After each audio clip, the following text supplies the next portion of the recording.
खबर के साथ करते हैं। पटना से बड़ी खबर आ रही है। शिक्षा मंत्री का बड़ा ऐलान। शिक्षा मंत्री सुनील कुमार का ऐलान। टीआरई 4 के तहत बहाली जल्द होगी। टीआरई 4 की अधिसूचना जल्द जारी की जाएगी। 15 से 20 जनवरी तक बीपीएससी को भेजी जाएगी। अनुकंपा पर 5000 नियुक्ति हो चुकी है। हर ब्लॉक में मॉडल स्कूल खोला जाएगा। पुराने विश्वविद्यालय सेंटर ऑफ एक्सीलेंस बनेंगे। 78,000 स्कूल अपग्रेड होंगे। क्लास 1 से लेकर 12 तक किया जाएगा। विभाग का बजट काफी बढ़ गया है। 70,000 करोड़ से ज्यादा हो गया है। हर प्रखंड में डिग्री कॉलेज खोले जाएंगे। स्टूडेंट क्रेडिट कार्ड के तहत हर छात्र को मदद दी जाएगी। बिहार में लाइब्रेरियन की बहाली की घोषणा होगी। 5,500 लाइब्रेरियन की बहाली जल्द पूरा कर लिया जाएगा। दिव्यांगों के लिए 7,500 की बहाली जल्द कर ली जाएगी। बड़ी खबर आपको बता रहे हैं, शिक्षा मंत्री ने कई बड़े ऐलान किए हैं।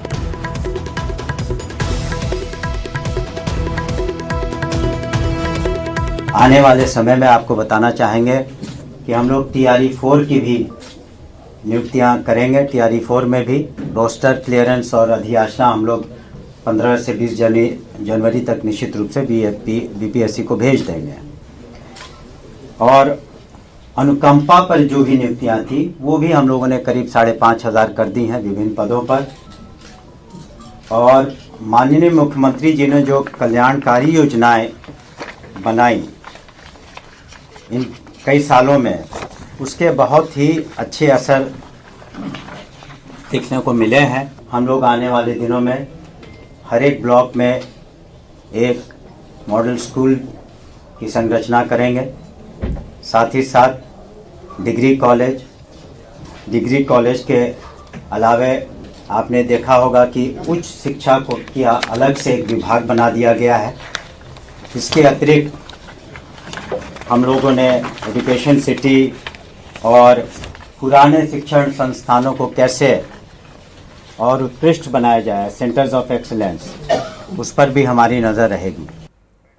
और देखिए, कुलदीप सेंगर को बड़ा झटका लगा है। उन्नाव रेप केस में सुप्रीम फैसला। कुलदीप सेंगर की जमानत पर रोक लगी है। हाईकोर्ट के आदेश पर सुप्रीम कोर्ट की रोक सजा के निलंबन पर सुप्रीम कोर्ट ने रोक लगा दी है। सीबीआई की याचिका पर एससी ने नोटिस जारी किया है। कुलदीप सेंगर को एससी का नोटिस। कुलदीप सेंगर को रिहा न किया जाए।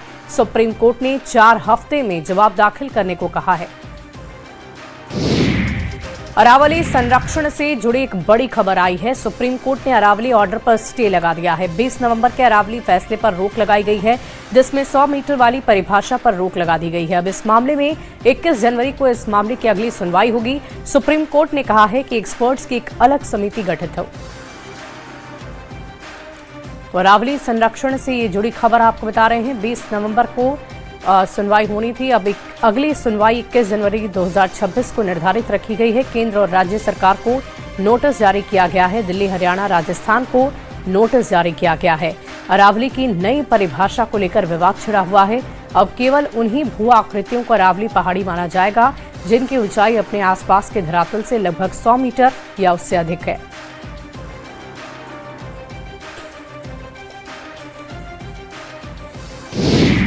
और देखिए, दिल्ली एनसीआर समेत पूरे उत्तर भारत में कड़ाके की ठंड का प्रकोप जारी है। इसके चलते आम जनजीवन पूरी तरह से अस्त व्यस्त हो गया है। लोगों को भारी परेशानी का सामना करना पड़ रहा है।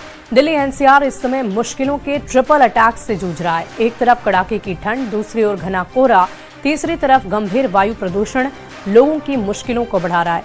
विजिबिलिटी बेहद कम है, कुछ भी साफ नहीं दिख रहा। कोहरे के चलते कई ट्रेन और फ्लाइट्स देरी से चल रही है, जिससे यात्रियों को परेशानियों का सामना करना पड़ता है। AQI भी बेहद गंभीर श्रेणी में है। कई अन्य क्षेत्रों में AQI 500 तक के पार जा चुका है। ऐसे में लोगों के लिए सांस लेना भी मुश्किल हो गया है।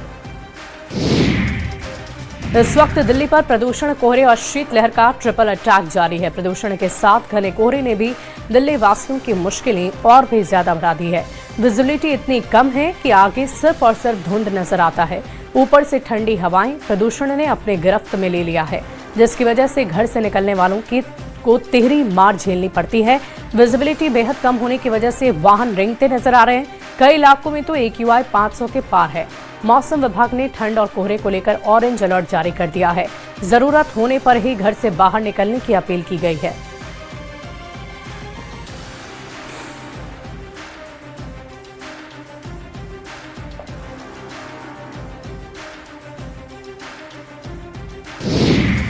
और देखिए, दिल्ली एनसीआर समेत लगभग पूरे उत्तर भारत में घने कोहरे के कारण सड़कों पर विजिबिलिटी कम है। इसकी वजह से लोगों को सड़कों पर कुछ मीटर तक ही नजर आता है। कम विजिबिलिटी के कारण दिल्ली के आईजीआई एयरपोर्ट पर 128 उड़ानों को रद्द कर दिया गया है। सोमवार को घने कोहरे के कारण दिल्ली के इंदिरा गांधी एयरपोर्ट पर कम से कम 128 फ्लाइट कैंसिल कर दी गई, 8 को डाइवर्ट किया गया और लगभग 200 सर्विस में देरी हुई। एयरपोर्ट के एक अधिकारी ने बताया कि दिल्ली एयरपोर्ट पर घने कोहरे और कम विजिबिलिटी के कारण 64 डिपार्चर और 64 अराइवल कैंसिल कर दिए गए हैं, जबकि 8 फ्लाइट को डाइवर्ट भी किया गया। जम्मू कश्मीर से इस वक्त की एक बड़ी खबर आ रही है। घने कोहरे का विमान सेवा पर असर पड़ा है। श्रीनगर एयरपोर्ट से 2 फ्लाइट्स कैंसिल कर दी गई है। इस वक्त की बड़ी खबर आपको बता रहे हैं। खराब मौसम के चलते फ्लाइट्स को रद्द किया गया है। कोहरे की वजह से फ्लाइट कैंसिल हो गई है। बड़ी खबर आपको जम्मू कश्मीर से बता रहे हैं। कोहरे का असर ट्रेन परिचालन पर भी देखा जा रहा है। उत्तर भारत से रांची पहुंचने वाली या फिर रांची रेल मंडल से गुजरने वाली ज्यादातर ट्रेनें इन दोनों विलंब से चल रही है। और इतना ही नहीं, कई ट्रेनों का रद्द भी कर दिया गया है। आमतौर पर यात्रियों की भीड़ से भरे रहने वाले रांची रेलवे स्टेशन पर इन दिनों सन्नाटा पसरा नजर आ रहा है। अगली खबर रामगढ़ से है, जहां उत्तर पश्चिम दिशा से आ रही सर्द बर्फीली हवाओं के कारण रामगढ़ जिले में शीतलहर और कोहरे का प्रकोप लगातार जारी है। सुबह में कोहरे और सर्द हवाओं के कारण आम जनजीवन अस्त व्यस्त रहा। आज का न्यूनतम तापमान 8 डिग्री सेल्सियस दर्ज किया गया। घने कोहरे के कारण विजिबिलिटी कम होने की वजह से इसका सीधा असर गाड़ियों के परिचालन पर पड़ रहा है। घने कोहरे के बीच छोटे बच्चे स्कूल जाने को मजबूर हो गए हैं। नए साल के मौके पर पटना का गंगा किनारा लोगों के लिए खास आकर्षण बना हुआ है। परिवार के साथ जश्न मनाने के लिए बिहार पर्यटन निगम ने दीघा घाट पर विशेष तैयारियां की है, जहां जहाज के साथ स्पीड बोट की सुविधा भी उपलब्ध है। पर्यटक सुबह 11 बजे से शाम 6 बजे तक दीघा घाट से दानापुर नासरीगंज घाट तक गंगा की सैर कर सकते हैं। इसके लिए 150 रुपए तक का किराया तय है। नए साल की दस्तक के साथ ही सैलानियों की पसंदीदा धरती झारखंड पूरी तरह गुलजार है। प्रकृति की गोद में बसे इस राज्य में नववर्ष को लेकर खास बनाने के लिए इस बार वन विभाग ने कुछ बेहद खास इंतजाम किए हैं। रांची समेत राज्य के कई वन पर्यटन स्थलों पर सैलानियों को नेचर के बीच सुकून, सुरक्षा और सुविधाओं का नया अनुभव मिलने वाला है। डीएफओ ने बताया कि झारखंड एक प्रमुख टूरिज्म डेस्टिनेशन बनकर उभर रहा है। रांची के आसपास जोनहा जलप्रपात, बायोडायवर्सिटी पार्क, कई दर्शनीय स्थल सैलानियों को अपनी ओर आकर्षित करते हैं। यहाँ पर काफ़ी वाटरफॉल्स हैं और दर्शनीय स्थल हैं, जैसे जोन्हा जलप्रपात है। वहाँ पर चूँकि वो साइट जेटीडीसी मेंटेन करती है, बट वन विभाग का भी वहाँ पर फैसिलिटी है। जैसे रेस्ट हाउस है, तीन कमरे का है जोन्हा में, तो वहाँ पर लोग इस कार्यालय में, डीएफओ रांची के कार्यालय में आवेदन करके उसमें जा सकते हैं। अगर वो तिथि को खाली रहा तो नॉमिनल चार्जेस है, जिससे प्रत्येक रूम का 750 रुपया है, तो वो जा सकते हैं वहाँ पर। अगली खबर धनबाद से आ रही है, जहां पुलिस नए साल की तैयारियों को लेकर अलर्ट मोड पर है। विशेष एंटी क्राइम और यातायात जांच अभियान को लेकर पुलिस अलर्ट मोड पर है। बाजार मॉल से लेकर सभी पर्यटन स्थलों तक सुरक्षा बढ़ा दी गई है। देर रात पुलिस वाहन जांच शहर की पेट्रोलिंग कर रही है। एसएसपी खुद सड़कों पर उतरकर विधि व्यवस्था को देख रहे। नए साल 2026 का काउंटडाउन शुरू हो गया है। 2 दिन बाद नए साल का आगाज हो जाएगा, लेकिन नए साल से पहले घूमने वाली जगहों और टूरिस्ट प्लेस पर भीड़ बहुत बढ़ गई है। कोई टूरिस्ट प्लेस पर पहुंचकर नए साल का स्वागत करता नजर आ रहा। वहीं पहलगाम में शानदार विंटर फेस्टिवल का आयोजन किया गया, जो 25 दिसंबर तक शुरू हुआ, 31 दिसंबर तक चलेगा। फेस्टिवल पहलगाम डेवलपमेंट अथॉरिटी और टूरिज्म डिपार्टमेंट मिलकर आयोजित किए हैं। पर्यटकों को यादगार अनुभव देने के मकसद से कई कल्चरल, मनोरंजन और एंटरटेनमेंट इवेंट्स रखे गए हैं। पहलगाम डेवलपमेंट अथॉरिटी के सीईओ मीर नसरुल हिलाल जेरी ने कहा कि विंटर फेस्टिवल से टूरिस्टों की संख्या में बढ़ोतरी होगी। एक शारा आफाक सियाहती मकाम पहलगाम में इस वक्त मौजूद है। ये जो आप लाइट्स देख रहे हैं, पहलगाम को दुल्हन की तरह सजाया गया है और कहीं ना कहीं एक आहिस्ता आहिस्ता एक फ्लो जो है बढ़ता हुआ नजर आ रहा है। ये आप देख सकते हैं, काफ़ी तादाद में टूरिस्ट जो हैं पहलगाम का रुख कर रहे हैं। आहिस्ता आहिस्ता यहाँ सियाहती हलचल जो है वो बढ़ रही है और ऐसे में यानी कि 25 दिसंबर से 31 दिसंबर तक पहलगाम विंटर कार्निवल जो है उसका एहतमाम अमल में लाया गया है और यहाँ इस हवाले से कई एक्टिविटीज़ जो हैं वो देखने को मिल रही है। पहले कैमरामैन दिखाएंगे आपको। या आप देखिए, एक तो पहलगाम को जाज़ब नज़र बनाने के लिए ये आप देख सकते हैं ये रोशनियाँ ये जो देख रहे हैं आप, इसको सयाहों को अट्रैक्ट करने के लिए ये कदम उठाया गया है। उसके साथ साथ यहाँ पे कई स्टॉल्स कायम किए गए हैं, चाहे वो आर्ट एंड क्राफ्ट, हमारी दस्तकारी, फूड्स, जो हमारा जो कल्चर है उसकी अक्कासी की गई है। और मुद्दा मकसद इसका यही है कि शारा आफाक सयाहती मकाम पहलगाम की तरफ ज़्यादा से ज़्यादा टूरिस्ट जो हैं वो रागिब हों। हमारे साथ इस वक्त मौजूद हैं बात करने के लिए chief executive officer Pahalgam development authority Nasirullah Jari साहब। सर खैर मकदम, पहले तो मुबारकबाद आपको कि एक बहुत बड़ा इनिशिएटिव आप लोगों ने लिया इस लिहाज से कि पहलगाम को मज़ीद जाज़ब नज़र बनाने के लिए और उससे जो है आइंदा दिनों खूबसूरत बनाने के लिए, ताकि ज़्यादा से ज़्यादा टूरिस्ट रागिब हों। आपका शुक्रिया।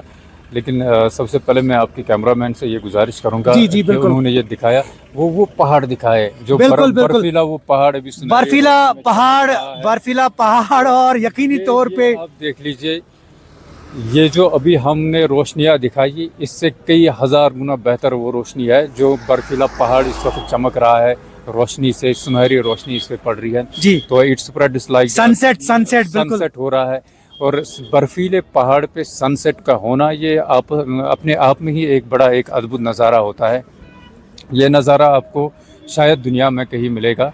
तो ये नज़ारे देखने के लिए मेरी सबसे ये गुजारिश है कि आप पहलगाम आइए, यहाँ आर्टिफिशियल और नेचुरल लाइट्स का जो संगम है उसका मज़ा लीजिए। ये जो अभी हमारा ये फेस्टिवल है अभी 31 तक जारी रहेगा और 31 को इसमें एक अच्छी खासी एक ग्रैंड कंक्लूडिंग सेरेमनी होगी यही वेन्यू पे। यहाँ पे पीछे एक और इसमें लगेगा वेन्यू है। बिल्कुल। ज़हूर रिजवी, न्यूज़ 18 नेटवर्क, पहलगाम कश्मीर।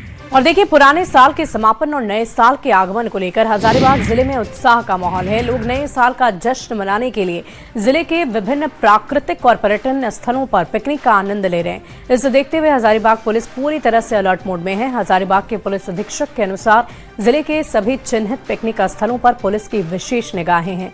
इन स्थानों पर बड़ी संख्या में सैलानियों के पहुंचने की संभावना को देखते हुए अतिरिक्त पुलिस बल की विशेष नजर रहेगी। हमारी टीम हर जगह पे अपनी पेट्रोलिंग और मौजूदगी को बढ़ा करके सुनिश्चित करने का प्रयास करेगी कि जो भी लोग घूमने आए उनके साथ कोई क्राइम ना हो।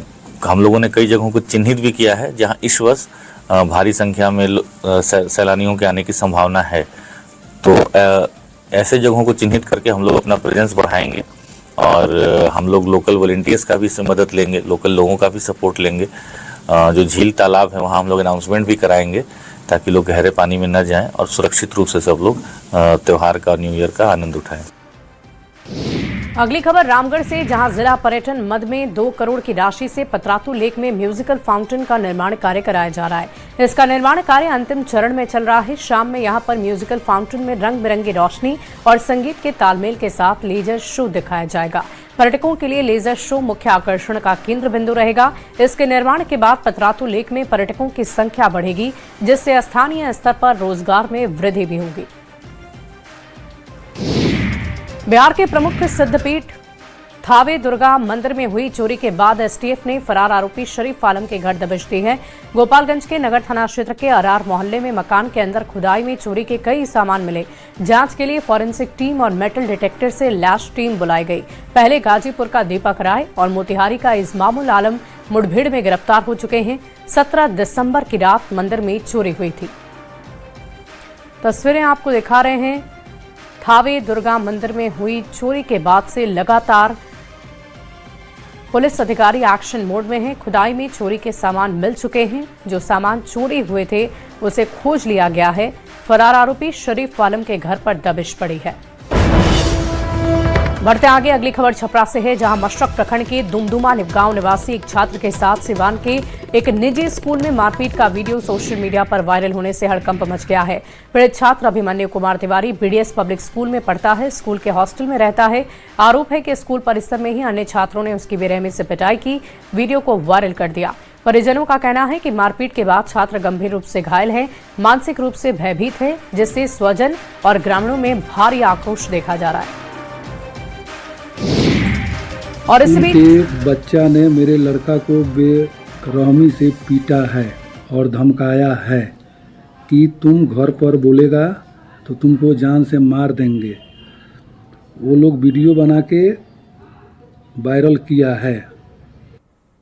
और इसी बीच राजधानी पटना से एक बड़ी खबर आ रही है। इंजीनियरिंग के छात्रों का प्रदर्शन देखने को मिला है। बिहार में इंजीनियरिंग अभ्यर्थियों का हंगामा हो रहा है। छात्रों ने काला कानून हटाने की मांग कर दी है। 25% लाभ देने का कानून हटाने की मांग की है। संविदा कर्मियों को लाभ देने का कानून हटाने की मांग की है। विश्वेश्वरैया भवन के सामने प्रदर्शन किया जा रहा है। छात्रों ने नारेबाजी कर अपनी आवाज बुलंद की है। संविदा कर्मियों वाला काला कानून वो 1 साल में 5% और 5 साल में 25% को अंकों का छाट वो दे रही है। तो हम यही मांग करते हैं कि सरकार ये बहाली की प्रक्रिया में जो चयन है वो परीक्षा होनी चाहिए, न कि संविदा कर्मियों वाला काला कानून लाद कर 1 साल में 5% और 5 साल में 25% को अंकों का छूट। तो ये काला कानून नहीं चलेगा। हम सरकार से मांग करते हैं कि ये जो चोरी छुपे आप जो काला कानून समाज प्रसारण विभाग लागू की है और धीरे धीरे सभी भर्तियों विभाग में लागू की है, ये काला कानून नहीं चलेगा। साल के आखिरी दिन में हम लोग आंदोलन के लिए मजबूर है। लगातार सरकार से गुहार लगा रहे हैं, लेकिन सरकार हमारी एक नहीं सुन रही है। और इस बीच नवादा से एक बड़ी खबर का रुख करते हैं। बोरसी के धुएं से बड़ा हादसा हो गया है। बंद कमरे में बोरसी जलाने से सास और बहू बेहोश हो गई है। हादसे के बाद दोनों की हालत गंभीर बताई जा रही है। दोनों को हायर सेंटर भेजा गया। कौशल्या और नीतू देवी के रूप में पहचान हुई है। हसनचक गांव की घटना बताई जा रही है। आपको बता दें कि नवादा में एक दिन पहले भी बोरसी से दम घुटने से 2 लोगों की मौत हो चुकी है। इस बीच पटना से एक बड़ी खबर है। शिक्षा मंत्री का बड़ा ऐलान। शिक्षा मंत्री सुनील कुमार ने ऐलान कर दिया है, टीआरई 4 के तहत बहाली जल्द होगी। टीआरई 4 की अधिसूचना जल्द जारी की जाएगी। 15 से 20 जनवरी तक बीपीएससी को भेजी जाएगी। अनुकंपा पर 5000 नियुक्तियां की जाएगी। हर ब्लॉक में मॉडल स्कूल खोला जाएगा। पुराने विश्वविद्यालय सेंटर ऑफ एक्सीलेंस बनेंगे। 78,000 स्कूल अपग्रेड होंगे। क्लास 1 से लेकर 12 तक विभाग का बजट बढ़ाया गया है। और इस बीच दिल्ली से एक बड़ी खबर आ रही है। पीएम मोदी से मिले हैं संजय सारावगी। नई जिम्मेदारी के बाद पहली मुलाकात। बिहार बीजेपी के अध्यक्ष हैं सारावगी। 3 दिन से दिल्ली में हैं सारावगी। नई जिम्मेदारी के लिए आभार जताया है। पुनौरा धाम की तस्वीर वाला मोमेंटो उपहार स्वरूप दिया। संगठन में बेहतर तालमेल और विस्तार का मार्गदर्शन लिया। मखाना और मिथिला पर भी सार्थक बातचीत हुई है। तो ये सुपर एक्सक्लूसिव तस्वीरें आपको दिखा रहे हैं। संजय सारावगी और प्रधानमंत्री मोदी की मुलाकात की ये तस्वीरें हैं, जिसमें आप संजय सारावगी को उत्साहित और प्रसन्नचित्त देख रहे होंगे। राबड़ी आवास का एक मामला। नीरज कुमार ने पत्र लिखा है। भवन निर्माण विभाग को पत्र लिखा। रात में सामान ले जाने का मामला। क्या ये सरकारी संपत्ति थी? आवास में नहीं थे लालू राबड़ी देवी। किसके निर्देश पर आवास में ये गाड़ियां घुसी? इसको लेकर नीरज कुमार ने एक पत्र लिखा है। विभाग द्वारा उपलब्ध कराई गई सुविधाएं, सामग्री की पूरी जानकारी है, तो विभाग द्वारा प्रदत्त प्रत्येक वस्तु को सुरक्षित और यथास्थिति विभाग को सुपुर्द किया जाए, यह हमारी अपेक्षा है। पंखा, एसी, फर्नीचर, बाथरूम फिटिंग, टोटी, गीजर, शौचालय में लगा कम्बोर्ड, खिड़की दरवाजे के पर्दे सहित अन्य सब सारी सामग्रियां पूर्णतः सुरक्षित एवं यथा स्थान उपलब्ध हो, यह राबड़ी देवी जी आपकी जिम्मेवारी बनती है। भवन निर्माण विभाग से हमारा आग्रह है कि संपूर्ण प्रक्रिया की विधिवत निगरानी कराई जाए। सभी परिसंपत्तियों का मकान खाली करने के बाद भौतिक सत्यापन कराया जाए। आवश्यकता अनुसार विधिवत दस्तावेजीकरण भी सुनिश्चित किया जाए, ताकि भविष्य में लालू जी के परिवार के द्वारा किसी भी ढंग का भ्रम, आरोप या राजनीतिक दुष्प्रचार की गुंजाइश न रहे। और देखिए, राष्ट्रपति द्रौपदी मुर्मू 3 दिवसीय झारखंड दौरे पर है। दौरे के दूसरे दिन राष्ट्रपति जमशेदपुर पहुंचे। राष्ट्रपति ने जमशेदपुर के ओल्ड लिपि शताब्दी समारोह के 100 साल पूरे होने पर आयोजित कार्यक्रम में शिरकत की। सीएम हेमंत सोरेन ने इस दौरान राष्ट्रपति का स्वागत किया है। इस दौरान राज्यपाल संतोष गंगवार भी कार्यक्रम में मौजूद रहे। तस्वीरें आपको दिखा रहे हैं, राष्ट्रपति की तस्वीरें हैं, द्रौपदी मुर्मू की तस्वीरें हैं। आप देख रहे होंगे राष्ट्रपति एक मुख्य कार्यक्रम में मौजूद हैं। जमशेदपुर में 2 कार्यक्रम में शिरकत होने के लिए पहुंची हैं राष्ट्रपति द्रौपदी मुर्मू। 3 दिवसीय उनका झारखंड दौरा है और इसको लेकर पहले से ही बड़ी तैयारियां की गई थी। चतरा से एक बड़ी खबर का रुख करते हैं। गांव में देर रात ताबड़तोड़ गोलीबारी हुई है। 2 पूर्व नक्सलियों की मौके पर मौत हो गई। टीएसपी के पूर्व सदस्य की गोली लगने से मौत हुई है। पूर्व सदस्य देवेंद्र गंझू और चुरामन गंझू की गोली लगने से मौत। अपराधियों ने घर में घुसकर फायरिंग की। ग्रामीणों से झड़प के दौरान मारे गए हमलावर। घटना के बाद इलाके में दहशत का माहौल। हमले में आरजेडी नेता श्याम भोक्ता घायल। श्याम भोक्ता उनके साले भी घायल। दोनों घायलों को रिम्स रांची रेफर किया गया। गांव में भारी पुलिस बल तैनात है। एसपी और एसडीपीओ मौके के लिए रवाना। पुलिस मामले की तफ्तीश में जुटी। नक्सली हमला या आपसी गैंगवार, दोनों एंगल से जांच की जा रही है। मृत देवेंद्र गंझू पर 36 आपराधिक मामले दर्ज हैं। श्याम भोक्ता एनआईए का अभियुक्त है। हमको हाथ उधर पर पटक दिए, फेंक दिए थे। उसके बाद मेरे पति को गोली मारे और वो आदमी सब गांव के हैं। यहाँ रुकेंगे एक छोटे